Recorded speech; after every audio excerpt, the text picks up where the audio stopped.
It's time for Supply Chain Now. Broadcasting live from the supply chain capital of the country, Atlanta, Georgia. Heard around the world, Supply Chain Now spotlights the best in all things supply chain. The people, the technologies, the best practices, and the critical issues of the day. And now, here are your hosts. Hey, good morning. Scott Luton and Greg White with you here on Supply Chain Now. Greg, how you doing? I'm doing great. We've been looking forward to this for a long time. I'm not going to give him up, but we've been looking forward to this for a long time. We've watched some of the discussions anyway, let's get to it. Come on. Let's dive right in. So we're continuing. So to our listeners, welcome to today's show. We're continuing this recent trend of Big Friday, right, where we're featuring the movers and shakers across global supply chain. Yeah. We've got an outstanding speaker here today. And our aim will be similar to what you always hear. We're working hard to help you increase your supply chain IQ. Greg, on that note, we also, quick programming note, we cover global supply chains, a tough job to do. So we publish our episodes Monday through Friday. And if folks want to know where to find that, any advice? Let me think about that, Scott. They could go to supplychainnowradio.com or wherever they get their podcasts, or, my favorite, YouTube. That's right. Well, so join us, subscribe so you don't miss a single thing. All right, so let's dive right in with our featured guest here today on Supply Chain Now. It's Yone Dewberry, Senior Vice President and Chief Supply Chain Officer with OLakes. Yone, good morning. Good morning. How you guys doing? Very good. Great to have you. Great to be here. We are doing well. We were just talking pre-show. We didn't get a chance to rub elbows, but we were both at the same show. You were keynoting when EFT brought its Logistics and Supply Chain Summit to Atlanta a few, 18 months ago. Yeah. I heard a lot about your keynote. I know you do a lot of keynotes, but it is such an honor and a pleasure to finally have you here sharing your insights with us. My pleasure to be here. I think I'm going to enjoy this. This will be fun. Yeah, agreed. It's a great way to end the week. It's a Friday. It's a Friday. I need to go out on a good note here. There we go. Okay. Do our best.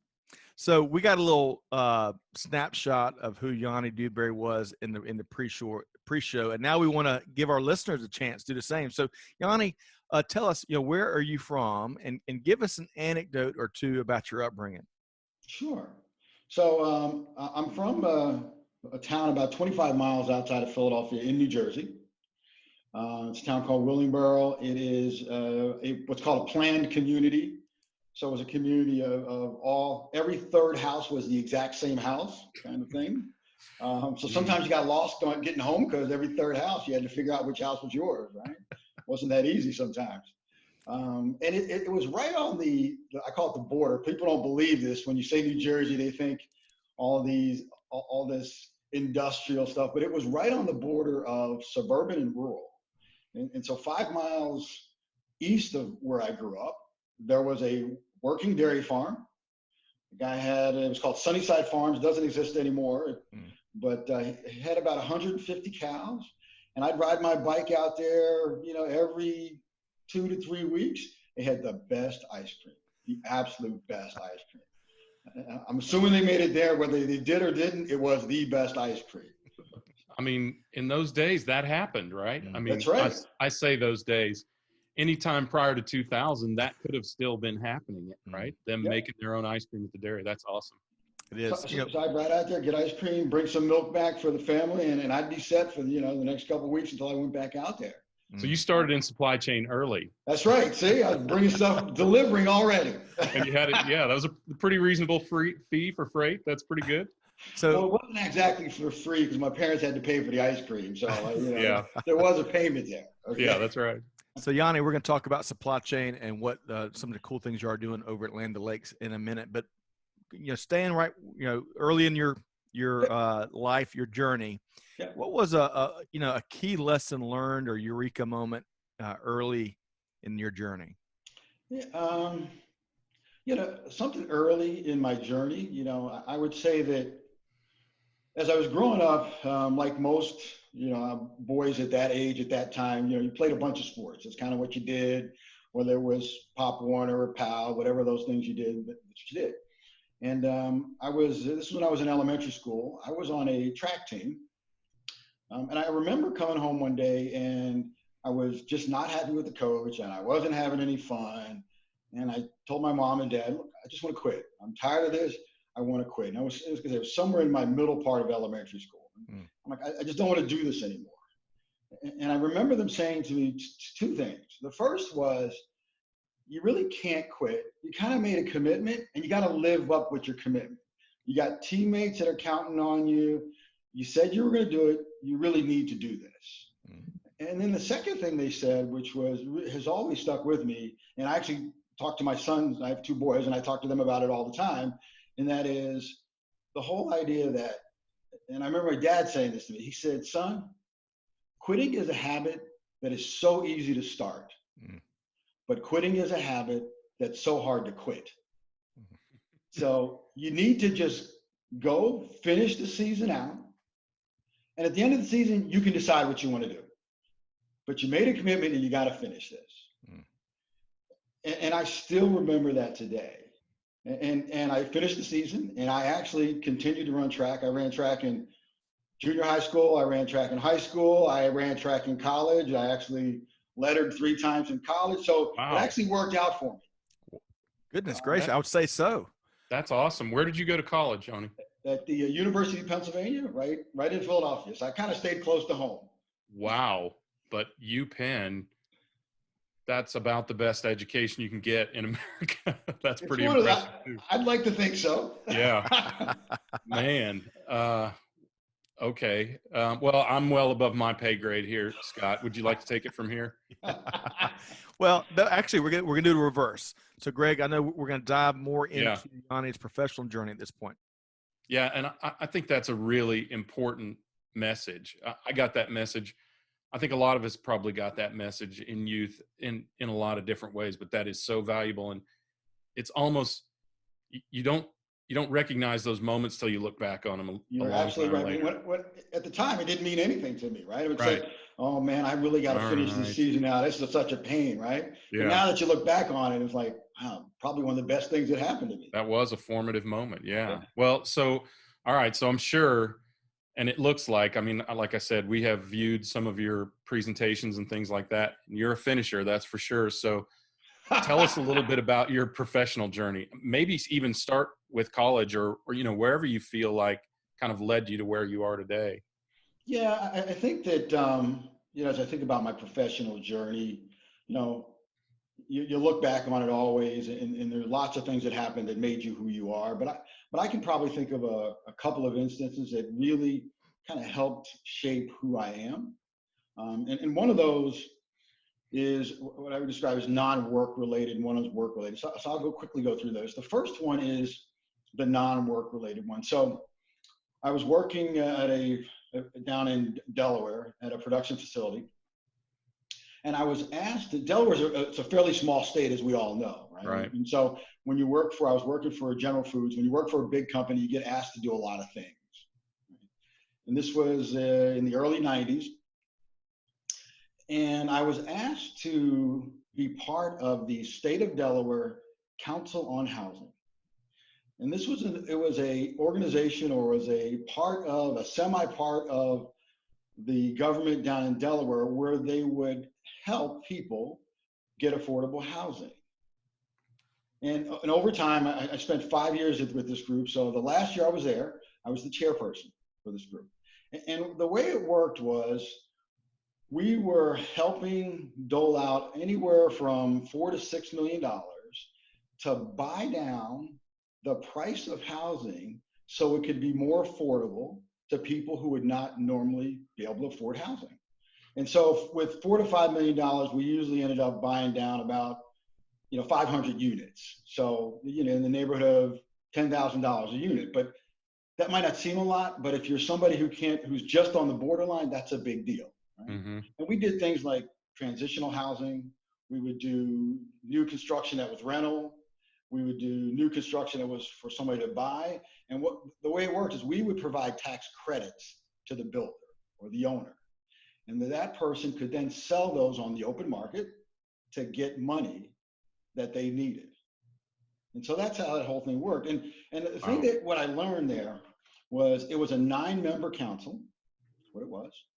And it was people from, I call it all different walks of life. So we had, during my time there, we had people that headed up nonprofits. We had, people that actually benefited from this kind of work. We had the largest residential builder in the state of Delaware was on this group.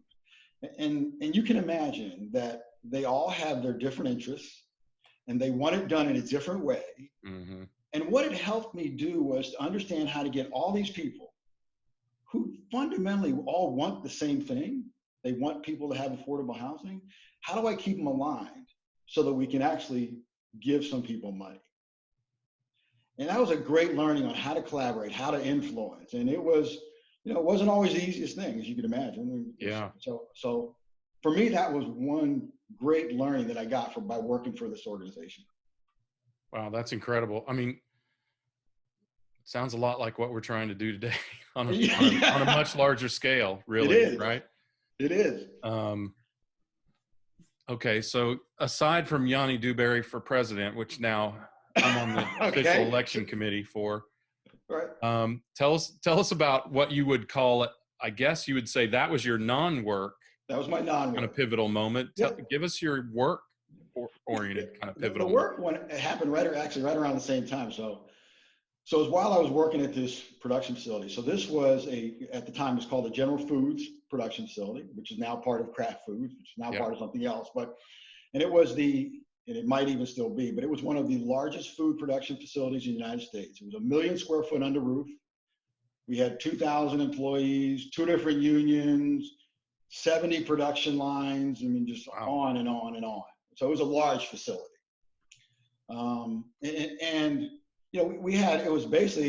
It was big enough to be almost its own company when you think about it. We had our own HR staff, our own IT staff. And, once again, it's one of those things, and you talked about it earlier, Greg, sometimes you don't realize what you learned until you leave there.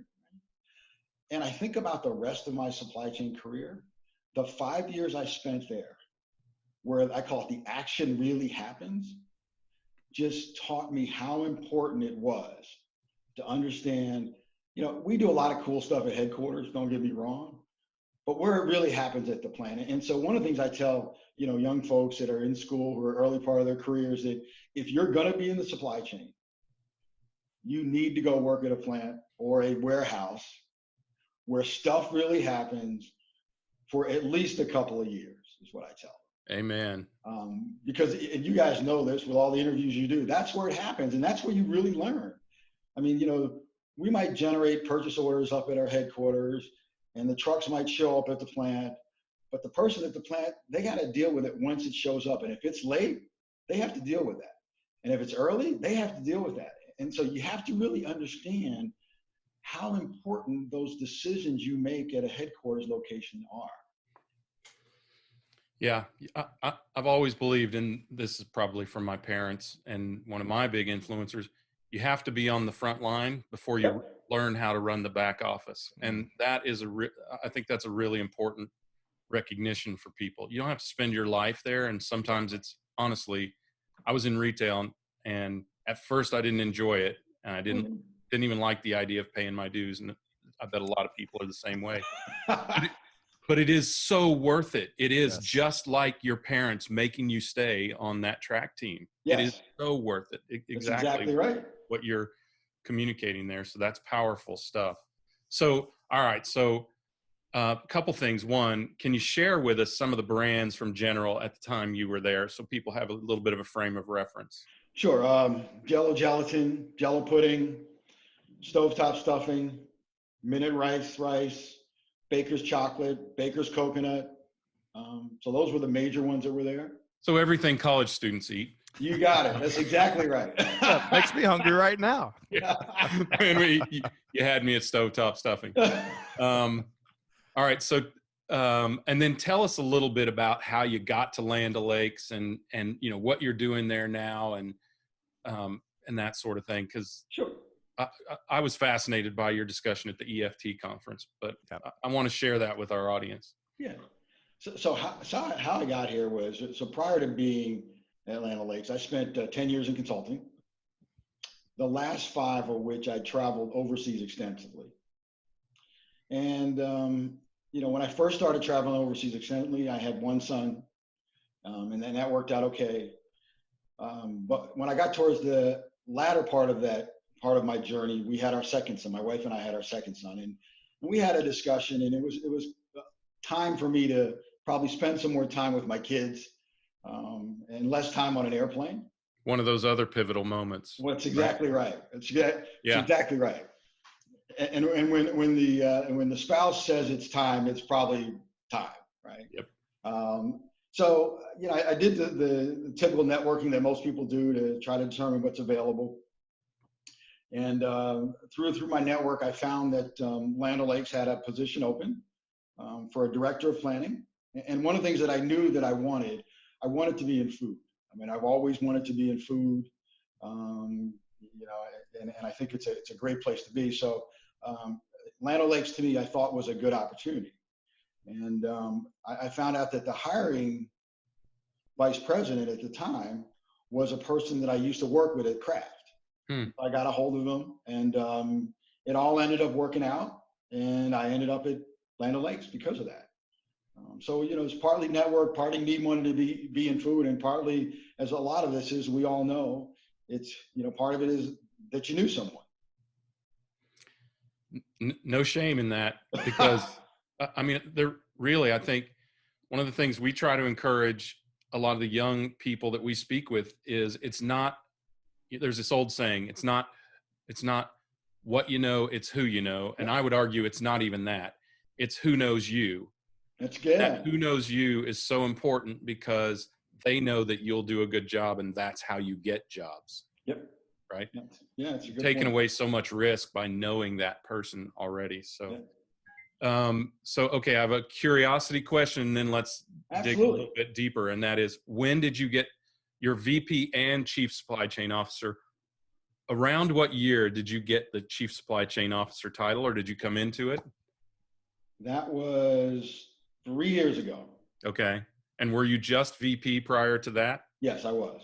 I was just VP, SVP prior to that. Yeah. Well, I'm just curious, because this recognition that the supply chain is a chief position is relatively new, right? And I'm just kind of doing an informal investigation of when companies kind of recognize that. So Land O'Lakes had theirs about 7 years ago. Okay. Wow. That's pretty impressive, though. They had the title. Yes. Okay. They're probably one of the first companies, I would imagine. First major elevated. Yeah, that's probably right. Right. So you were probably elevated. You were elevated into that title. Yes, then. I was. Okay, got it. They didn't add it to your role. Okay. Nope. Very cool. Yep. All right. So we love talking about, so we talked with Sandra McQuillan from Mondelez, and recently with Rick McDonald from Clorox. If you've followed that at all, you probably know we're pretty big fans of corporate culture and how leaders foster a corporate culture. So tell us a little bit about what differentiates the culture in your organization, your direct area of organization, or in the company, or both. Yeah, I think I think in my organization as well as in the company, I think they're very similar. And I think that's why, part of it is that I love being there, because the culture is very similar. And that is, it's this whole culture of family. And I know companies say that, but we're a co-op, and that means something a lot different than being a regular publicly traded or a privately held company. And I've worked at both. Mm-hmm. And what it means is that as a co-op, everybody's in it together, and they really are in it together. And that we all really want the same thing. Now, that doesn't mean, I remind people, either when they're coming into the company or even, with my peers at the organization, it doesn't mean we're not going to disagree, because we are going to disagree, right? You disagree with your family all the time. I know I do. I don't know about you guys, but I definitely do. Right? I do for a short amount of time, and then I acquiesce. And so we're going to disagree, and we're not always going to like each other for what we got to say. But at the end of the day, as I like to describe it, at the end of the day, when we sit at the dinner table, we all have each other's back, and we all want the same thing. And that's really the culture of Land O'Lakes, is that it's a culture that says we want what's best, what's in the best interest of our member owners. That's what everyone wants. We may disagree on how we do that, what that really means, but we all want it. And so to me, it's very similar to when I sat on that council for housing. So you had all these people that wanted the same thing. And so how do you get them to work together? And it's really the same thing within my group, right? So I have a bunch of functional leads, vice president directors. They all want the same thing, but they want it in different ways sometimes. And so how do we make the best decision for everyone, not for one person? And that's the culture. So is that something that you have developed personally by experience or through reading or people who've shaped you, or and I'm sure in conjunction with the culture at Land O'Lakes? Tell us a little bit about how you came to that philosophy. Yeah, I think that I come to that philosophy, based on, part of it is the thing like the Council on Housing I was on, which really helps you shape that. Part of it is, I grew up in a family where my mother's Japanese, and that's a very big, in Asian cultures, that's a very big thing, the whole idea of, family is the most important thing, and we're always going to do what's best for the family. So I think it's just for me, it's an internal culture thing that I've just grown up with over time. So earlier, I wish we had 5 hours with you, Yone. You've got a lot to share, and really, we're very partial to these cultural, these emotional intelligence themes that you're talking. You're evidently passionate about. We were talking earlier this week, going back to your non-work experience, the housing committee. We're talking earlier this week with Joel Manby, who is author of Love Works, former CEO of Saab, Automotive USA, and SeaWorld, and others. And he was really speaking at this, something that really made me think of your experience, where we're missing intentional dialogue. There's all this disagreement, and there's smart people on all sides of all these issues that are dividing us in 2020. But we don't sit down and really engage in meaningful dialogue, especially when we disagree with folks. Speak to that a bit. I mean, is that your observation too? Yeah, that is my observation. I think that, we've become so polarized. We only want to listen to and hear what we want to hear, right? Which reinforces a quote unquote our side. And we're not willing to hear the other side. And whenever that happens, you never get a good result. Never get a good one. And so, you just have to try to avoid that. It's not easy because we're all emotional. I mean, humans are emotional. We're emotional human beings, quote unquote. So you just have to fight that. You really do. It's not easy. Agreed. And open ears, open eyes, open minds. And you don't have to, and what I find just personally is there's so much hate for folks that disagree with your position. And that's not good for anything. So, that's right. All right. So speaking of this challenging year, 2020, one of the news stories that hit our radar a few weeks ago was this Consumer Brands Association that launched this task force. Obviously, Land O'Lakes is part of it. You're part of it. Tell us what this is and why it's important. Sure. So what the task force is it's about trying to make the supply chain more efficient, but at the same time, make it safer for people. And for a long time, the supply chain, if you think about supply chains, their evolution and their growth over time, most organizations are really good at being efficient in their own supply chain. It's not that we're perfect. We still got ways to go. We still got things to fix, but we're pretty efficient. We've been working on that for a long time. But if you think about the overall supply chain, the entire ecosystem, where it breaks down is where we have to hand it off to another organization because we're not as concerned with their efficiency. And I hate to say that, but it's true. And it goes back to what you said, Scott. It's like, we almost don't want to listen to what their issues are because we weren't worried about our issues. Right. And so the whole idea here is that there's this connection point with the bill of lading. So we hand off a bill of lading, and there's a lot of inefficiencies with a bill of lading because it's paper. They got to take it in, they got to key it in, we got to figure out if it's right. They don't all look the same. So every company's bill of lading looks a little differently. The information's in a different place. I mean, you can go on and on and on. So the idea was, organizations have always been trying to put electronics to that bill of lading. COVID has actually made that reason for doing it more near term, because nobody wants to touch somebody else's bill of lading. That's Right. what it comes down to. So because of that, we kind of talked about it's time for us to attack this in a big way as an industry, not just as Land O'Lakes supply chain or someone else's. It's as an industry, is to make that delivery process more efficient so that we don't have to touch anything. It happens automatically. And if you think about it, it's really no different than what's happened in the home delivery industry. So you think about whether it's UPS, the USPS or FedEx. There was a time when you got a delivery from them, you had to sign for it. And if you weren't home, too bad. You had to go somewhere to get it, or you had to put a note on your door. I mean, it was pretty convoluted and it was inefficient, right? And then they figured out how to do it electronically, where they could have electronic signatures, where they could leave it on your doorstep and take a picture. I mean, there are lots of things, right? Where they even notify you in advance sometimes, like, hey, is it okay if we drop it on your door? And so that you don't have to be home. And think about how much more efficient that is. Yeah. And without that, think about where the home delivery would be. And this is the same thing. We have to figure that out, because if you've heard some of my other presentations, I talk about the future, including things like autonomous vehicles, right? Well, I can't have an autonomous vehicle make a delivery if I have to have a paper bill of lading. Right. It doesn't work, right? So this, to me, is all the start of the next phase of the evolution of the supply chain. And so these companies are getting together, and we're trying to figure out, how do we do this? Because everybody's supply chain is a little different. Right. Absolutely. So, I know in reading the various articles that covered this launch of the task force, there's a variety of really neat, innovative companies.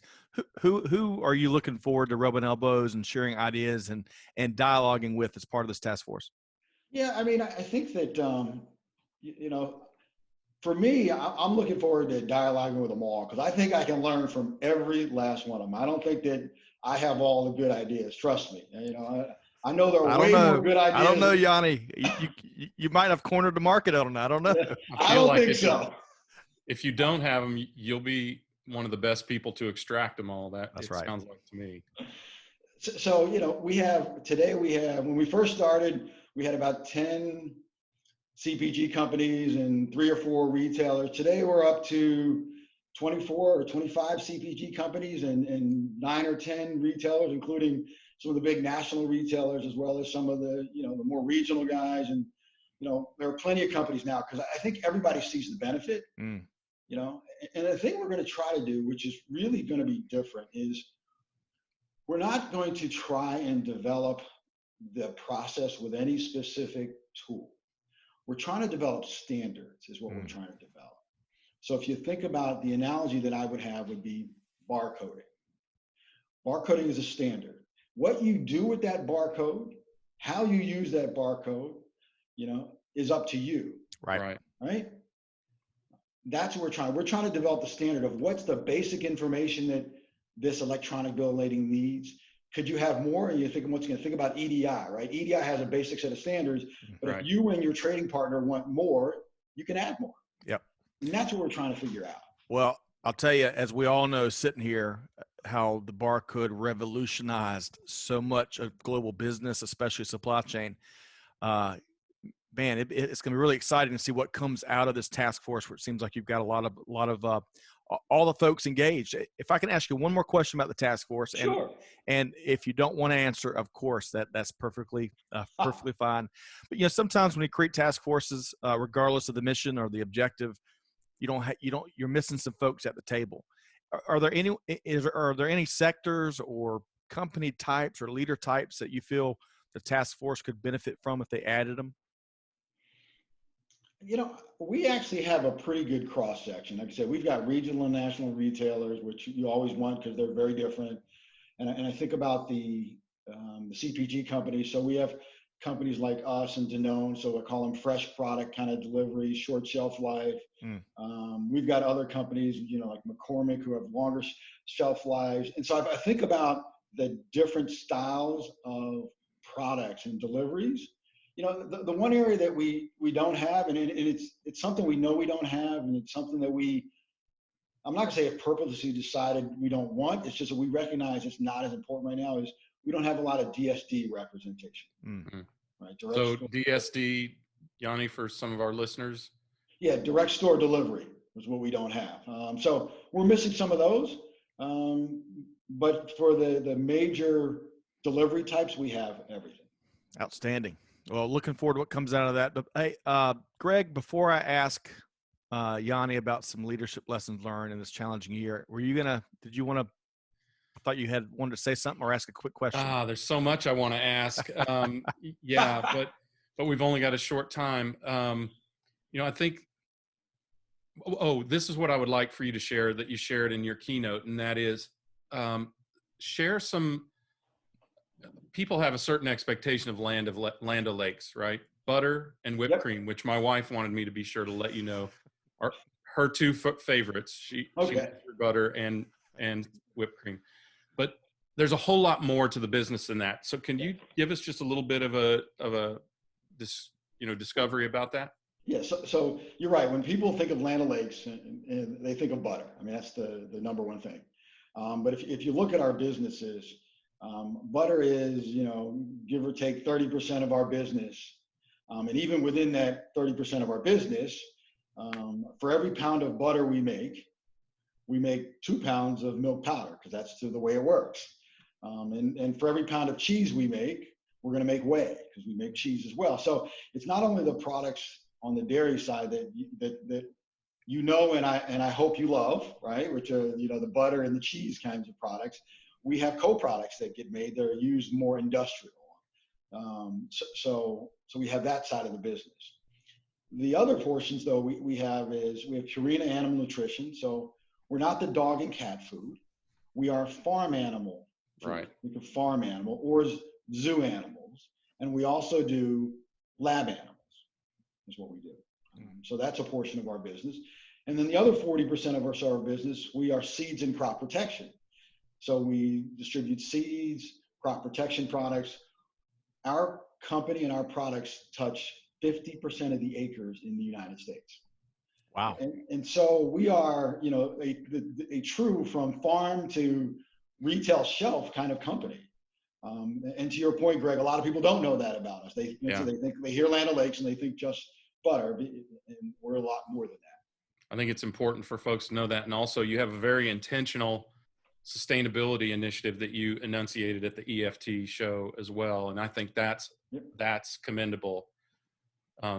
So anyway, thank you for that. Yeah, definitely. That's really, really important, right? These days. And as those kind of initiatives, fair trade and sustainability become and as supply chain becomes in the forefront of the brands, those initiatives also become in the forefront. And I know you make a strong effort to not just in your own supply chain, but in your second and third tier supply chain partners to make sure they are doing well. If we have a couple of minutes, I think that a couple of things that might be interesting is that, first of all, we've been working on this project with one of the recycling companies where so some of our feed is made in plastic tubs, high density polyethylene plastic tubs. And those things are not that easy to recycle. Right. So we have a program where we work with our distributors, our co-ops and our retailers, where they will take those back. We then send them to a centralized location to a waste management company. They take them to a recycler, and we change those into park benches. We change those basically into think of lumber is what we do. Yeah. And so to your point about sustainability, we're working really hard on this circular supply chain concept wherever we can. And if you've heard me talk about this, I'm a firm believer. And so when I say this, people look at me and they think I'm nuts and they think I'm crazy.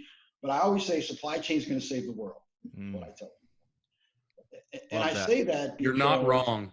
What's that? You are not wrong or crazy. I say that because if you work in the supply chain, you're probably working on one of the three biggest problems the world has to think about, and that's food. How do you deliver food when it's needed, where it's needed, efficiently, right? How do you deliver medical supplies? You think about COVID, right? Those are two big things with COVID is how do we deliver food? How do we deliver medical supplies? And then the last one is sustainability, right? Mm-hmm. And the supply chain works on all those.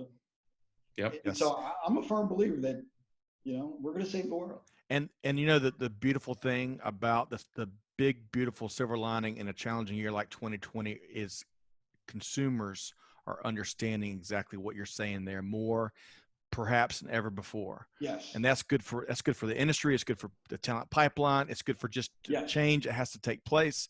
So I love that. I love that notion. And we agree with you. Supply chain is going to change the world and lead us out of this pandemic time that we're living in. And we're going to be much better off. It's going to be painful to get there. Oh, yeah. We're going to be much better off.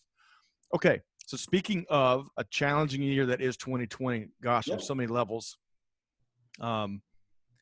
what's been my quick study on you is that you are a student or a pupil of leadership. It seems like you embrace it, you enjoy it. You're looking, what I've heard you just kind of describe is you're looking internally as much as you are looking externally. What sticks out in a challenging year like 2020 to you? What is a key leadership, or one or two leadership best practice that really sticks out in this challenging time? Yeah, I think in these challenging times, there's probably a couple things that, not only are they good for these challenging times, but I think hopefully we can all continue to take these forward, right? The first one is about resiliency. And I think we hear a lot about resiliency and through the things that we see and we hear. But for me, resiliency is really about, another way that I've heard it described is decisive adaptability. Mm. So every day, something changes. If you think about what's happening with the pandemic and the number of facilities we have, something's changing somewhere every day in our network. And so we have to make decisions every day, immediately, about what we're going to do.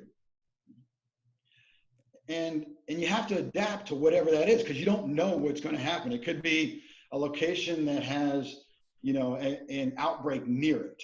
So like one of our facilities in the past, it still is, one of our facilities is near a meat packing facility. So when the meat packing facility had their outbreak, we had to immediately say, okay, what are we going to do with our facilities? How do we make it happen? How do we keep our employees safe, et cetera, et cetera, et cetera? And you had to deal with that right away. Or what if you can't get a truck? Or we had the case where one of our buyers of milk from us couldn't take any more milk. And you guys have heard all the stories about milk being dumped, but we were one of the only major co-ops that did not dump any milk. Mm. And part of that was because of this decisive adaptability. So we then started working with some of our milk buyers that said things like, okay, we know you don't need the product, whatever you're going to make out of it, but can you make for us? And then we worked with some of our retail partner and our salespeople that we converted that into a product we've never made before, and we sold it in the grocery store. So that's that whole, we've got to make decisions right away, and we've got to make them in the best interest of everyone. And that's how you have to make decisions. So that's that resilience, decisive adaptability. So that to me is the first thing that you have to do. Love that. And by the way, if we use that decisive adaptability definition, do we owe you any kind of commissions or that's your title right there? No. That's right. No. So that's the first thing, and you shared so much there. What else could there possibly be from your perspective? The second one is it's about empathy and accountability, those two together, right? So as leaders, we always want our people to be accountable, and we want to hold ourselves accountable. Things are changing so fast, and this is unprecedented, and we all know that. Right. The question becomes, how do you hold the people accountable when things change so much? And I think the way you do that, and what I've been trying to do, is to have empathy that, everybody's at a different place in this journey of the change. For me, working at home, not the end of the world. I was a consultant for a while. I worked at home before.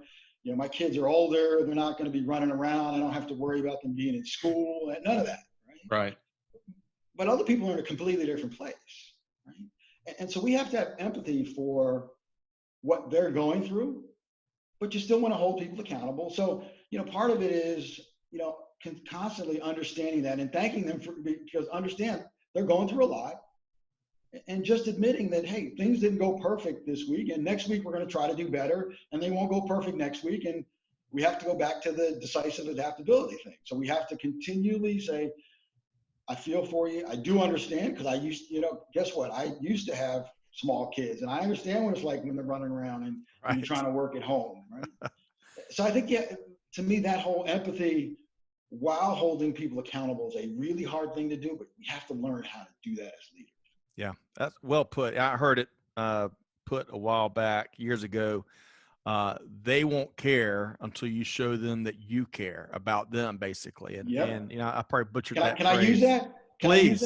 All right. Yeah. I stole that shamelessly anyway. So yeah, we'll trade you for decisive adaptability. Because we're going to hear on that decisive adaptability, we're going to hear that phrase resiliency and resilience, gosh, thousands and thousands of times moving up. And I think certainly the three of us sitting here know what's behind it, know what's behind the cliche. And it's a cliche for a reason. Everyone is seeking out that resilience, that resilient global supply chain, given the lessons it learned and surprised many people in industry these last 8, 12 months. Okay, well, Yone, a pleasure and an honor to sit down with you. I really appreciate the time you had. I know that I can only imagine what your afternoon looks like, but I really enjoyed, I know Greg has too, this last hour, and we hope to have you back, and we'll take a deeper dive into some of those issues, such as circular economy that you're driving the organization enterprise forward, and of course, decisive adaptability and much, much more. Great. Thank you very much. I really appreciate it. I enjoyed the time. It's great talking to you. Yeah. Thank you. It's great hearing from you. Yeah. We'll do it again. And of course, big thanks to Yone's colleague over at Land O'Lakes, Brooke Dillon, for the great facilitation of today's interview. So we've been chatting with Yone Dewberry, Senior Vice President and Chief Supply Chain Officer at Land O'Lakes. Thanks again, Yone. Thank you. So Greg, okay, a lot there, a lot to dive into, but you're good at this. What's the one really big important thing that folks should pay attention to from this conversation? I think the most important thing to learn from this is that it's not nearly as easy as Yone makes it seem. I get the sense that what you do, Yone, is, I don't want to understate it, but you have a gift for leadership. You have a certain perspective on supply chain and the ability to problem solve and facilitate people into solutions better than most anyone, right? But this is a great example for people to learn from, and start where you're at and aspire to make it more natural for you. I usually am pretty good at this, but I'm not today. I can tell you're digesting. I'm a little bit baffled, but I can tell you this. If you want to learn how to facilitate change, this is someone you need to talk to. And my greater observation, this is where my head was going, is I would love to have a panel with Yone and Rick McDonald and Sandra McQuillan all in the room at the same time, and just sit back and see what happens. Yeah. I just feel like, I don't know if that's either of those folks or who you might be working with on the committee, but I feel like we need to get you folks together. I feel like there's so much power in learning opportunity and possibility for exploring change in supply chain and advancement of supply chain in just those three heads. Absolutely. Well, I've really enjoyed it. Hopefully our audience enjoys it as much as Greg and I have. We've been chatting again with Yone Dewberry with Land O'Lakes.